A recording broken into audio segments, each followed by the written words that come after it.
Est-ce que nous sommes là-bas? Donnez-moi ainsi ce matin. Nous avons tous trouvé grâce à Dieu dans sa parole et reconnaître qu'il nous a envoyé un grand homme de Dieu, un grand prophète suprême, un Dieu suprême, une église suprême et des croyants suprêmes. Acclamez très fort le miracle.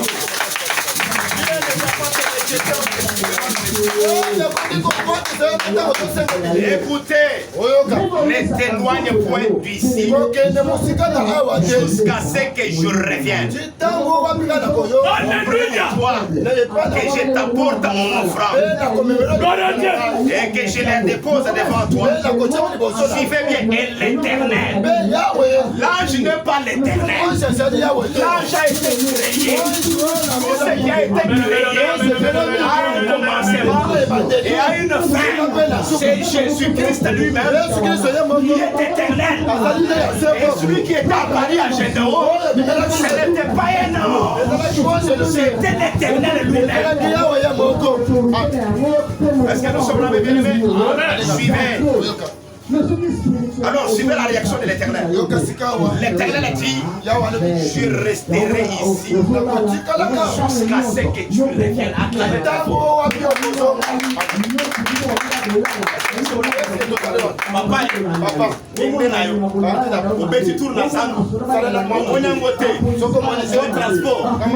récupérez-moi ma embouteillage.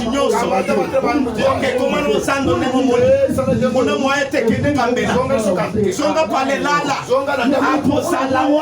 puisqu'il a dit jusqu'à ce que tu reviennes.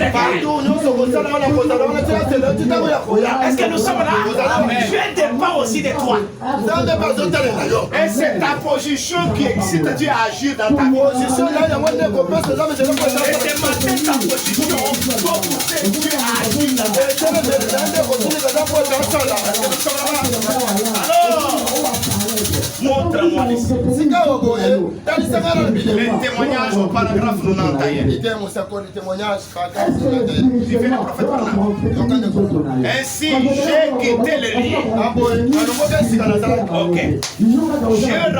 J'ai rentré, m'étant engagé à descendre la colline. Alors une voix m'a parlé, disant pourquoi tu ne marches pas avec moi.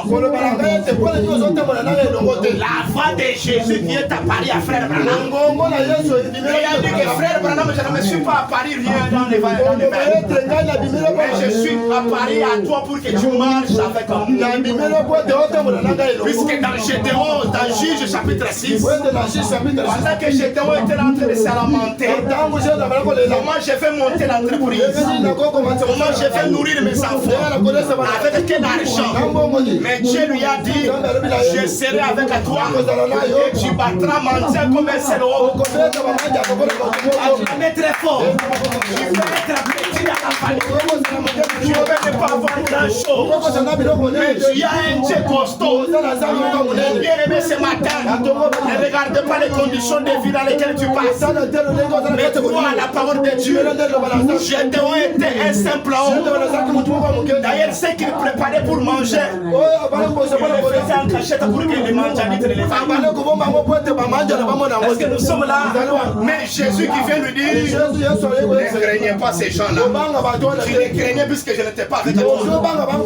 Maintenant que je suis avec toi, tu les battras comme l'homme. Est-ce que nous sommes là? La pauvreté là, malgré sa gravité, malgré son temps, tu la battras comme je ne sais quoi que c'est. Il t'amène à la parole. Ne soyez pas distraits. Ils sont prêches. Tu reçois la parole. Et Dieu qui est le souverain sacrificateur, assis à la droite du pays, doit intercéder à Dieu, disant que regardez mon fils Jean, regardez mon fils Emery, regardez mon fils papa. Je suis allé mourir pour lui. Regardez, il est en train de confesser que je suis son rédempteur. Directement, le Père est censé te donner.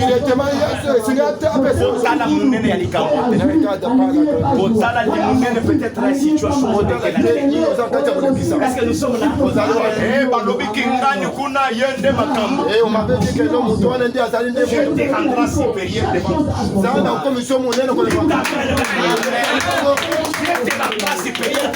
Et Branham va nous dire ici que ta parole deviendra la parole de Dieu. Et la parole de Dieu devient infaillible dans ta vie. Dis-moi un amen. Même devant qui que ce soit, comme tu portes la parole, tu as. Ce n'est pas toi qui prie. Ce n'est pas toi qui parles. Mais c'est Dieu qui parle à ta femme. Alors, Branham nous entendit une fois.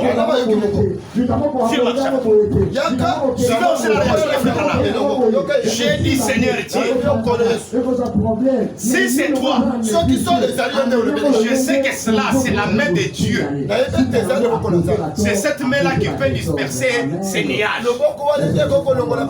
C'est que dans ta vie, ce qui peut enlever les difficultés, c'est seulement la main de Dieu. C'est pas ma force. C'est pas ta force. C'est seulement la main de l'Éternel. C'est que Frère Branham s'est retrouvé dans des difficultés. Alors Dieu est venu lui parler. Alors Branham a crié d'abord à la présence de Dieu. Et il a dit, si c'est toi aussi, montre-toi aussi les signes surnaturels. Est-ce que nous sommes là? Et quand tu as demandé les signes surnaturels, un soleil chaud brillait. Et sécha ma chemise. Là où il y avait un problème du soleil, puisque Branham s'était retrouvé dans une forêt où il y a eu maintenant les tourbillons, les vents impétueux, autre chose, et un grand danger, puisque lorsqu'il y a les tourbillons dans la forêt, les arbres sont en train de tomber et tout l'homme est dans le danger. Et il faisait noir, il n'y avait pas un endroit où Branham pouvait s'échapper. Mais comme il était un véritable serviteur, Dieu est venu. Parce que nous avons entendu, Dieu apparaît au moment où tu es dans un problème. Et quand tu apparais au moment où tu es dans un problème, ce n'est pas pour te laisser encore dans ce problème-là. C'est pour te sauver. Alléluia. Mais c'est quelque chose d'être sûr que Jésus est là. Lisons Luc chapitre 13.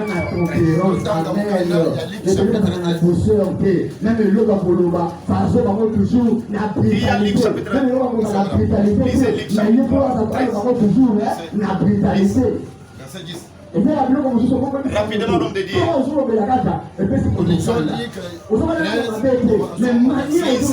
Directement, j'ai ça, mon frère.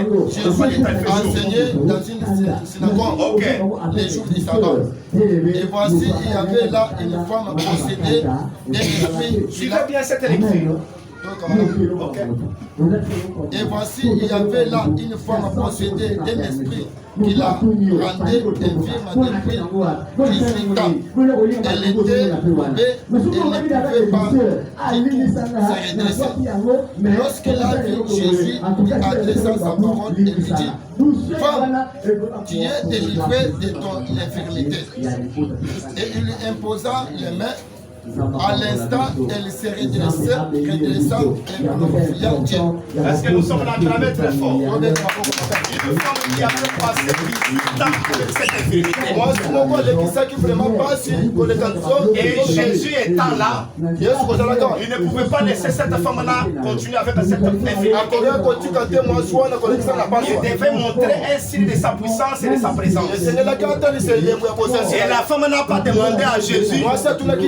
Mais c'est Jésus qui a vu l'état de la femme. Et il a eu compassion de la femme. Il a dit à la femme, maintenant cette infirmité, tu es délivré de cette infirmité. On a imposé les mains et sur les champs et sur la spiralité des produits. Et ce matin, moi je crois. Et comment tu crois au Dieu naturel?